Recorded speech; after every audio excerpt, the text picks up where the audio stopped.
सुनने वालों का स्वागत है आज के इस इस बहुत ही खास गहरी छानबीन में। हाँ, सभी दोस्तों को नमस्कार। और आज का जो विषय है ना वो वाकई काफी दिलचस्प है। बिल्कुल, क्योंकि आज हमारे सामने जो दस्तावेज है वो कोई थ्रिलर नॉवेल या किसी फिल्म की स्क्रिप्ट नहीं है। हाँ, स्क्रिप्ट नहीं है, बल्कि ये 31 पन्नों का एक असली कानूनी फैसला है जो कि स्पेशल जज विजिलेंस पटना की अदालत से 21 फरवरी 2026 को आया है।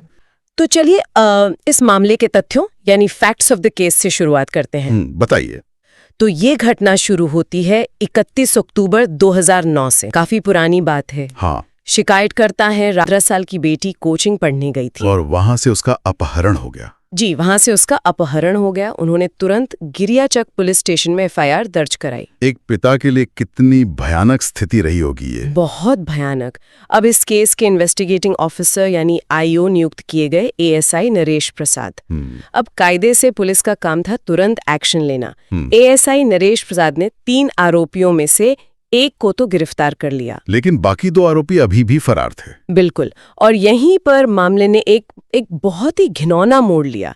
उन बाकी 2 आरोपियों को पकड़ने के लिए एएसआई नरेश प्रसाद ने घूस मांग ली। हाँ, शिकायतकर्ता से 10,000 रुपए की घूस मांगी। और यहाँ ये समझना बहुत जरूरी है कि ये वो बिंदु है जहाँ एक आम नागरिक के पास 2 ही विकल्प होते हैं। या तो वो सिस्टम के आगे घुटने टेक दे, अपनी मजबूरी मान ले, या फिर सिस्टम के ही भीतर मौजूद एंटी करप्शन टूल्स का इस्तेमाल करे। चुना बहुत हिम्मत का काम था। बिल्कुल। उन्होंने 11 नवंबर 2009 को विजिलेंस इन्वेस्टिगेशन ब्यूरो में अपनी शिकायत दर्ज कराई। अब देखिए, विजिलेंस विभाग सिर्फ एक लिखित शिकायत के आधार पर तो किसी सरकारी अधिकारी के खिलाफ ट्रैप नहीं लगा सकता ना। जाहिर है कोई झूठी शिकायत भी तो कर सकता है। एकदम सही बात है। इसीलिए कानूनी प्रक्रिया के तहत सबसे पहले शिकायत की पुष्टि करना यानी वेरिफिकेशन करना अनिवार्य होता है। लेकिन यहाँ मेरे मन में एक सवाल आ रहा है। जी, पूछिए। जब पुलिस ही पुलिस की जांच कर रही हो तो क्या इसमें हेरफेर की गुंजाइश नहीं होती? विजिलेंस इस वेरिफिकेशन को पारदर्शी कैसे बनाता है? ये बहुत ही तार्किक सवाल है और इसी हेरफेर को रोकने के लिए वेरिफिकेशन की प्रक्रिया को बहुत ही ऑब्जेक्टिव रखा जाता है। वो कैसे? मैं समझाती हूँ। विजिलेंस ने अपने एक सिपाही इंद्रजीत सिंह को वेरीफायर बनाकर भेजा। 12 नवंबर को इंद्रजीत सिंह सादे कपड़ों में शिकायतकर्ता के घर गए ताकि किसी को शक ना हो। बिल्कुल। वहां नरेश प्रसाद को फोन करके घर बुलाया। रात के करीब 7 या 8 बजे एएसआई उनके घर आया और वेरीफायर वहीं मौजूद था। हाँ, इंद्रजीत सिंह वहीं थे और उनकी मौजूदगी में ही एएसआई ने 10,000 रुपए की मांग दोहराई। मतलब रंगे हाथों या कहें रंगे कानों पकड़ा गया। हाँ, उसने साफ कहा कि कल पैसे तैयार रखना, मैं आके ले लूंगा। उसके बाद ही बाकी आरोपियों को गिरफ्तार करूंगा। कितनी बेशर्मी की बात है ना? इस तरह विजिलेंस ने किसी तीसरे पक्ष के जरिए घूस की मांग की स्वतंत्र रूप से पुष्टि कर ली। कोर्ट में यही वेरिफिकेशन रिपोर्ट केस की सबसे मजबूत नींव बनती है। तो मांग की पुष्टि होने के बाद 13 नवंबर 2009 को विजिलेंस हेडक्वार्टर में एक ट्रैप टीम का गठन किया गया। ट्रैप बिछाने की तैयारी। हाँ, इस टीम का नेतृत्व कर रहे थे डिप्टी एसपी रत्मनी संजीव। अब इस मीटिंग में जो हुआ ना, वो दरअसल पुलिस की कार्यप्रणाली से ज्यादा एक केमिस्ट्री लैब का प्रयोग लगता है। बिल्कुल, एकदम केमिस्ट्री लैब। शिकायतकर्ता अपने साथ 10,000 रुपए लेकर आए थे, जो कि 500 रुपए के 20 नोटों की शक्ल में थे। हाँ, और उन सभी नोटों के सीरियल नंबर एक प्री ट्रैप मेमोरेंडम में बहुत ही सावधानी से दर्ज किए गए। और यहीं से हमारी कहानी में फॉरेंसिक साइंस की एंट्री होती है। तो जरा विज्ञान वाले हिस्से को आसान भाषा में समझाइए। बिल्कुल। विजिलेंस टीम ने उन 20 नोटों पर एक खास पाउडर लगाया जिसे फिनोल्फ्थिलीन पाउडर कहते हैं। फिनोल्फ्थीन पाउडर? हाँ, जो लोग थोड़ा बहुत विज्ञान में रुचि रखते हैं वो जानते होंगे कि ये एक एसिड बेस इंडिकेटर है। मतलब ये रंग बदलता है। हाँ, लेकिन ऐसे नहीं। ये पाउडर अपने सामान्य रूप में बिल्कुल रंगहीन और गंधहीन होता है। यानी अगर मैं इसे छू लूं तो मुझे पता भी नहीं चलेगा? बिल्कुल नहीं। इसे छूने पर सामने वाले को जरा भी एहसास नहीं होता कि नोटों पर कुछ लगा है। तो फिर इसका फायदा क्या हुआ? असली जादू तब होता है जब ये किसी क्षारीय पदार्थ जैसे सोडियम कार्बोनेट के पानी के संपर्क में आता है। अच्छा। संपर्क में आते ही पानी का रंग तुरंत बदलकर गहरा गुलाबी हो जाता है, एकदम पिंक। तो इस वैज्ञानिक तथ्य को मतलब कि ये पाउडर सही काम कर रहा है, ये कोर्ट में साबित करने के लिए ट्रैप टीम ने एक बहुत ही दिलचस्प डेमो भी किया था ना? हाँ, बिल्कुल किया था। ट्रैप टीम के एक सदस्य थे इंस्पेक्टर श्रीकांत राय। हाँ। उन्होंने मीटिंग के दौरान ही उस पाउडर को अपने हाथों में मला और फिर अपने हाथ सोडियम कार्बोनेट के घोल में धोए और पानी गुलाबी हो गया। तुरंत गुलाबी हो गया। फिर इस गुलाबी पानी को एक कांच की बोतल में सील किया गया और उस पर एग्जिबिट ए का लेबल लगाया गया। Exhibit A? जी, कानूनी भाषा में ये एग्जिबिट ए इस बात का निर्विवाद सबूत है कि ऑपरेशन से पहले फिनोल्फथैलिन पाउडर और सोडियम कार्बोनेट का रिएक्शन बिल्कुल सही काम कर रहा था। कोई खराबी नहीं थी केमिकल में। बिल्कुल। इसके बाद शिकायतकर्ता को वो पाउडर लगे नोट वापस दिए गए और एक स्पष्ट निर्देश दिया गया। क्या निर्देश? यही कि ये पैसे एएसआई को तभी देने हैं जब वो खुद इसकी मांग करे, अपनी तरफ से नहीं देने हैं। ये बहुत जरूरी पॉइंट है, वरना वो कह सकते हैं कि मुझे फंसाया गया है। बिल्कुल। तो इसके बाद 13 तारीख की दोपहर करीब 2:30 बजे पूरी टीम 2 सरकारी गाड़ियों में पावापुरी मोड़ के लिए रवाना हुई, जहां शिकायतकर्ता का घर था। हाँ, टीम ने अपनी गाड़ियां दूर खड़ी कर दी और छिपकर पोजीशन ले ली। शिकायतकर्ता और वेरीफायर घर के अंदर गए और एएसआई को फोन किया। लेकिन यहाँ पूरी योजना धरी की धरी रह गई। ऐसा क्या हुआ? एएसआई नरेश प्रसाद ने फोन पर बताया कि वो किसी दूसरी रेड में व्यस्त है और आज नहीं आ सकता। ओह, ये तो... हाँ, उसने कहा कि कल यानी 14 तारीख की सुबह 7-8 बजे के बीच गिरियाचक बाजार आ जाना, वहीं पैसे लूंगा। ये विजिलेंस टीम के लिए एक बहुत बड़ा एंटी क्लाइमैक्स रहा होगा। बिल्कुल, पूरी तैयारी धरी रह गई। लेकिन मैं आपको बता दूं, ऑपरेशंस में ऐसा अक्सर होता है। आरोपी बहुत सतर्क होते हैं। अच्छा। वो ऐसा जानबूझकर करते हैं। कई बार हाँ, वो जानबूझकर समय या जगह बदलते हैं ताकि ये देख सकें कि शिकायतकर्ता का बर्ताव कैसा है, कहीं वो घबरा तो नहीं रहा। Mind games. बिल्कुल माइंड गेम्स। लेकिन ट्रैप टीम ने धैर्य बनाए रखा। हाँ। अगली सुबह 14 नवंबर 2009 को सुबह 7 बजने से पहले ही टीम गिरियाचक बाजार पहुंच गई, एकदम मुस्तैद। उन्होंने अपनी गाड़ियां और वर्दीधारी पुलिस को नेशनल हाईवे पर ही छोड़ दिया ताकि एएसआई को जरा भी शक ना हो। पूरी टीम सादे कपड़ों में आम लोगों की तरह बाजार में फैल गई। और वेरीफायर का क्या रोल था यहाँ? वेरीफायर इंद्रजीत सिंह को एक नया विजुअल सिग्नल तय करने को कहा गया। कैसा सिग्नल? तय हुआ कि जैसे ही घूस का लेन देन पूरा होगा, वेरीफायर अपने सिर के बाल खुजलाएगा। अच्छा, ये एकदम फिल्मों जैसा लग रहा है। बिल्कुल। सुबह करीब 8 बजे एएसआई नरेश प्रसाद पुलिस स्टेशन से बाहर आया। लेकिन वो अकेला नहीं था, और इस केस का सबसे बड़ा आहा मोमेंट यही है। क्या हुआ? एएसआई के साथ एक और व्यक्ति था जो एक आम नागरिक था। अच्छा। और इत्तेफाक देखिए, उस दूसरे व्यक्ति का नाम भी नरेश प्रसाद ही था। क्या बात कर रहे हैं? दोनों का नाम नरेश प्रसाद? हाँ, एएसआई नरेश प्रसाद और आम नागरिक नरेश प्रसाद। ओहो। तो एएसआई ने शिकायतकर्ता को देखा और उन्हें अपने पीछे पीछे एक जूतों की दुकान में आने का इशारा किया। और ट्रैप टीम के सदस्य बाहर मंडराते रहे। दुकान के अंदर एएसआई ने राजकुमार राम से पैसों की मांग की। राजकुमार राम ने अपनी जेब से वो पाउडर लगे 10,000 रुपए निकाले और एएसआई को दे दिए। अब यहाँ से जो घटनाक्रम हुआ ना, वो एक टिपिकल भ्रष्ट रणनीति का हिस्सा है। कैसे? एएसआई ने पैसे खुद नहीं रखे, उसने पैसों को गिना। पाउडर वाले हाथों से? हाँ, पाउडर वाले हाथों से गिना और अपने साथ आए उस दूसरे नरेश प्रसाद को पकड़ा दिए। उस आम नागरिक को? बिल्कुल। और उस व्यक्ति ने बिना कोई सवाल किए वो पैसे अपने पैंट की दाहिनी जेब में रख लिए, राइट पॉकेट में। लेकिन वो ऐसा करते क्यों हैं? किसी और को साथ क्यों लाते हैं? अक्सर घूस लेने वाले अधिकारी किसी बिचौलिए या अपने किसी भरोसेमंद व्यक्ति को साथ रखते हैं। वो सोचते हैं कि अगर विजिलेंस ने उन्हें उसी वक्त पकड़ भी लिया तो उनके पास से पैसे बरामद नहीं होंगे। बिल्कुल, पैसे तो दूसरे के पास है और वो साफ बच निकलेंगे। बहुत चालाक। लेकिन विजिलेंस की टीम इस तरह की चालबाजियों से भली भांति परिचित थी। तो जैसे ही पैसे उस दूसरे नरेश की जेब में गए, वेरीफायर इंद्रजीत सिंह ने अपना हाथ सिर पर रखा और बाल खुजलाने लगा, जो कि तयशुदा सिग्नल था। हाँ, ये सिग्नल मिलते ही ट्रैप टीम पलक झपकते दुकान के अंदर घुसी और दोनों को, एएसआई और उस आम नागरिक को, चारों तरफ से घेर लिया, एकदम रंगे हाथों। बिल्कुल। अब पूरी प्रक्रिया को पारदर्शी रखने के लिए मौके पर ही 2 आम लोगों को आजाद गवाह बनाया गया, इंडिपेंडेंट विटनेसेस। हाँ। सबसे पहले एएसआई नरेश प्रसाद की तलाशी ली गई। और जैसा कि उसने सोचा था, उसके पास से कुछ नहीं मिला होगा। बिल्कुल, उसके पास से कोई पैसे नहीं मिले, सिर्फ एक मोबाइल और चाबियों का गुच्छा मिला। फिर उस दूसरे व्यक्ति की तलाशी ली गई और उसकी दाहिनी जेब से 500 के वो 20 नोट बरामद हो गए। और यहाँ वो चेन ऑफ एविडेंस काम आती है जिसकी हमने शुरुआत में बात की थी। वो सीरियल नंबर। हाँ, बरामद हुए नोटों के सीरियल नंबर उसी प्री ट्रैप मेमोरेंडम से मिलाए गए जो एक दिन पहले तैयार किया गया था। और वो मैच कर गए। सारे नंबर हूबहू मैच कर गए। लेकिन बचाव पक्ष तो कोर्ट में ये भी कह सकता था ना कि पुलिस ने ये नोट जबरदस्ती उनकी जेब में डाल दिए। बिल्कुल कह सकता था। और इसी बचाव को तोड़ने के लिए वो वैज्ञानिक परीक्षण यानी पिंक वाटर टेस्ट मौके पर ही किया गया। अच्छा, वहीं दुकान में? हाँ। तो ट्रैप टीम ने वहीं दुकान में सोडियम कार्बोनेट का घोल तैयार किया। सबसे पहले एएसआई नरेश प्रसाद के दोनों हाथ उस पानी में धुलाए गए। जैसे ही उसके हाथ पानी में गए, पानी का रंग गहरा गुलाबी हो गया। क्योंकि उसने नोटों को गिना था? बिल्कुल।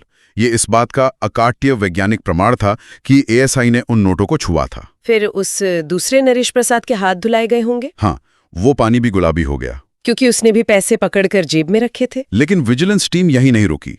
उन्होंने उस आम नागरिक की पैंट उतरवाई और उसकी उस दाहिनी जेब को भी सोडियम कार्बोनेट के पानी में धोया। और वो पानी भी पूरी तरह गुलाबी हो गया? जी हाँ। अब देखिए, इन सभी गुलाबी पानी के नमूनों को बहुत सावधानी से अलग अलग कांच की बोतलों में भरा गया ताकि सबूत सुरक्षित रहें। हाँ, एएसआई के हाथ के पानी को एग्जिबिट बी, दूसरे व्यक्ति के हाथ के पानी को एग्जिबिट सी और पैंट की जेब के पानी को एग्जिबिट एफ नाम देकर सील कर दिया गया। इन सीलबंद बोतलों को चेन ऑफ कस्टडी के तहत सीधे फॉरेंसिक साइंस लेबोरेटरी यानी एफएसएल भेजा गया, ताकि कोई ये ना कह सके कि रास्ते में नमूनों के साथ छेड़छाड़ हुई है। एकदम सही। इन दोनों आरोपियों को गिरफ्तार कर लिया गया और इस तरह ये ट्रैप सफलतापूर्वक पूरा हुआ। अब इस घटना को गिरियाचक बाजार से निकालकर अदालत के कमरे में ले चलते हैं। चलिए। एक गहरी छानबीन के लिए ये समझना बहुत जरूरी है कि अदालत में मामले कैसे साबित होते हैं। हाँ, क्योंकि पुलिस का काम पकड़ना है, सजा तो कोर्ट देती है। बिल्कुल। अभियोजन पक्ष यानी प्रोसिक्यूशन ने इस मामले को साबित करने के लिए कुल 7 गवाह पेश किए, जिन्हें PW1 से PW7 कहा गया।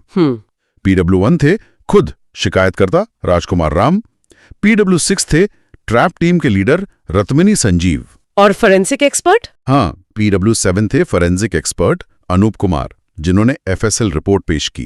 क्रॉस एग्जामिनेशन के दौरान यानी जिरह के दौरान बचाव पक्ष की रणनीति को समझना यहाँ बहुत दिलचस्प है। उन्होंने क्या तर्क दिए? बचाव पक्ष के वकीलों ने गवाहों को तोड़ने की बहुत कोशिश की। उन्होंने तर्क दिया कि बाजार में बहुत भीड़ थी, हो सकता है कि किसी के धक्के से या गलती से ये केमिकल उनके मुवक्किलों पर लग गया हो। मतलब कुछ भी। हाँ, उन्होंने ये भी कहा कि इन दोनों को किसी पुरानी रंजिश के चलते झूठा फंसाया जा रहा है। False implication. बिल्कुल।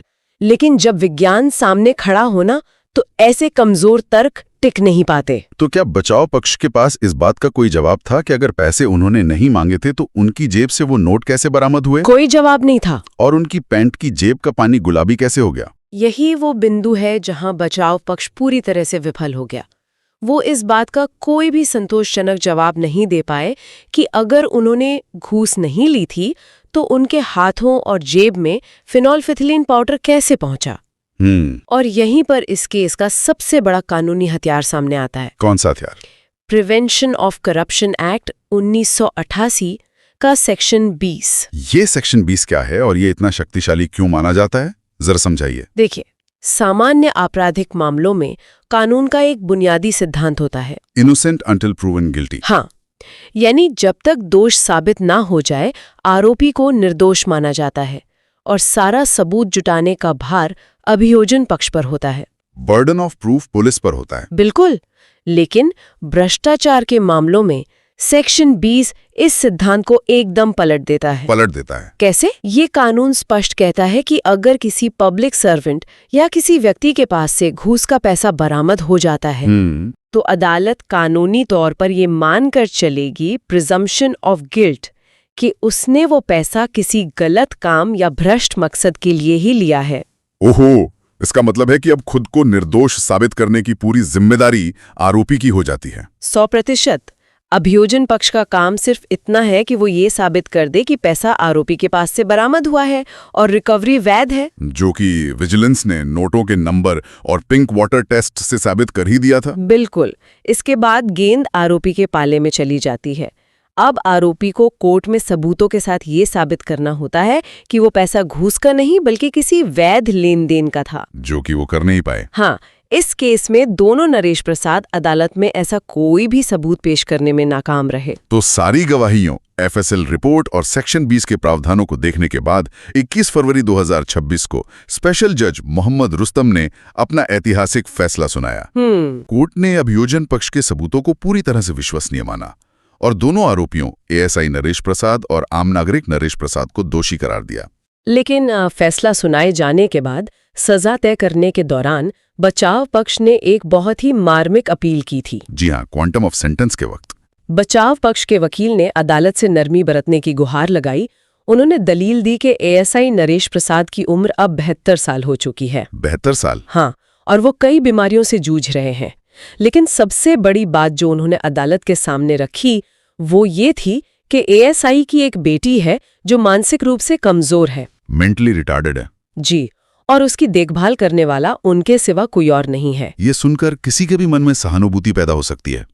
एक तरफ 72 साल का बीमार पिता और उसकी मानसिक रूप से कमजोर बेटी, और दूसरी तरफ कानून का कठोर डंडा। बिल्कुल। अदालत ऐसे मामलों में संतुलन कैसे बनाती है? ये जजों के लिए सबसे चुनौतीपूर्ण क्षण होता है। अदालत को मानवीय संवेदनाओं और समाज में न्याय के संदेश के बीच एक लकीर खींचनी होती है। जज साहब ने उनकी परिस्थितियों को ध्यान से सुना, लेकिन उन्हें ये भी देखना था कि अपराध की प्रकृति क्या है। जाहिर है, एक ऐसा पुलिस अधिकारी जिस पर एक 15 साल की अगवा हुई बच्ची को ढूंढने की जिम्मेदारी थी, वो अपनी ड्यूटी करने के बजाय उस मजबूर पिता से पैसे ऐंठ रहा था। रक्षक ही भक्षक बन गया। बिल्कुल। भ्रष्टाचार समाज की जड़ों को खोखला कर देता है। अगर ऐसी स्थिति में अदालत सजा कम कर देती तो सिस्टम से आम आदमी का भरोसा ही उठ जाता। इसीलिए अदालत ने सजा में किसी भी तरह की अनुचित नरमी नहीं दिखाई। दोनों दोषियों को 1-1 साल की कठोर कारावास की सजा सुनाई गई। Rigorous imprisonment. हाँ, यहाँ कठोर कारावास शब्द को समझना भी जरूरी है। ये सामान्य जेल की सजा से अलग है। कठोर कारावास का मतलब है कि कैदी को जेल के अंदर सख्त शारीरिक श्रम करना होगा, हार्ड लेबर। कि अगर वो ये जुर्माना राशि जमा नहीं करते हैं तो उन्हें 1 महीने की अतिरिक्त जेल की सजा भुगतनी होगी। ये सजा दर्शाती है कि कानून अपनी जगह काम करता है, भले ही उसमें समय लगे। बिल्कुल। तो इस 31 पन्नों के दस्तावेज के इस गहरे विश्लेषण से हम सब क्या सीख सकते हैं? बहुत कुछ। ये सिर्फ एक पुलिस अधिकारी के पकड़े जाने की कहानी नहीं है। ये केस हमें बताता है कि हमारे सिस्टम के अंदर ऐसे वैज्ञानिक और कानूनी टूल्स जैसे पिंक वाटर टेस्ट और सेक्शन 20 मौजूद हैं जो बहुत ही मजबूत हैं। सही कहा। अगर कोई नागरिक हार मानने के बजाय इन टूल्स का सही इस्तेमाल करे तो कितने भी रसूखदार अधिकारी को बेनकाब किया जा सकता है। और इसमें एक बहुत बड़ा सबक उस दूसरे व्यक्ति यानी आम नागरिक नरेश प्रसाद के लिए भी है। हाँ, उसका क्या रोल था? उसने शायद ये सोचा होगा कि वो तो सरकारी अधिकारी नहीं है, वो तो सिर्फ उस पैसे को अपनी जेब में रख के एक मदद कर रहा है, दोस्ती निभा रहा है। हाँ, लेकिन प्रिवेंशन ऑफ करप्शन एक्ट का सेक्शन 8 ऐसे ही बिचौलियों या सहयोगियों पर लागू होता है। अच्छा। कानून की नजर में भ्रष्टाचार में मदद करना या भ्रष्ट लेन देन का हिस्सा बनना उतना ही संगीन अपराध है जितना कि खुद घूस मांगना। तो यही वो विचार है जिसके साथ हम आज की इस गहरी छानबीन को समाप्त करेंगे। इस केस में उस दूसरे आम नागरिक को भी 1 साल की कठोर सजा हुई, सिर्फ इसलिए क्योंकि उसने किसी और के पैसे अपनी जेब में रखे। बिल्कुल। अगली बार जब कोई दोस्त, रिश्तेदार या कोई परिचित आपसे किसी लिफाफे, पैकेट या पैसों को थोड़ी देर के लिए अपनी जेब में या अपने पास रखने को कहे, तो क्या आप बिना सोचे समझे ऐसा करेंगे? नहीं करना चाहिए। याद रखिए, कानून की नजर में अनजाने में की गई मदद और भ्रष्टाचार में कोई फर्क नहीं है। आपकी एक छोटी सी मदद आपको सीधे सलाखों के पीछे पहुंचा सकती है। आज के लिए बस इतना ही। सुनते रहिए और ऐसे ही जटिल दस्तावेजों के पीछे छिपे सच को समझते रहिए। धन्यवाद।